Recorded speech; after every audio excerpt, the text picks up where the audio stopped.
nakipagsabayan ka, tas ang lamig-lamig pa ng panahon. Syempre talagang luluwag yan. Araw-arawin mo pa naman. Yayayain ka na naman bukas. O kakaano lang natin kahapon, yaya na naman ngayon. Go!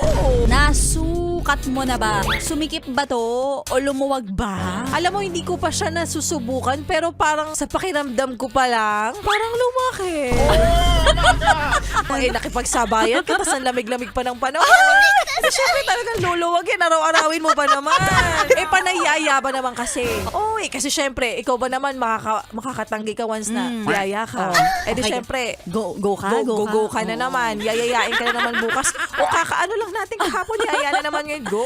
Ay, totoo. Ikaw ba pag ikaw Hindi ang mo niyaya? mapipigilan. Hindi ko napipigilan. Yung ano sabi ko, Ayoko, nakakaya. tama na. Tsaka kasi ang sarap maging bonding nito. Yeah. Araw-arawin mo, 3 times a day, walang reklamo. Kahit lumuwag pa yan, okay lang basta ikaw ang dahilan. Dahil sa'yo, sa pagyayaya mo. Parang hindi tayo napapagod sa ginagawa natin. Ang sarap Mapapagod ka ba sa bagay na masarap?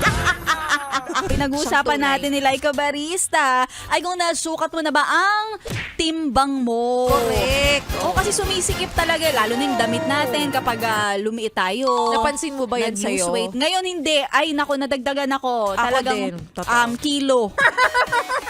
Napayes ka ba sa napanood mo, yes friend? Alam mo na ang gagawin mo, Hit like and subscribe. And click the notification bell para ma-update ka namin. Kung gusto Gusto mo, mag-comment ka pa. hindi ka namin iisnabin. Go, yes, friend!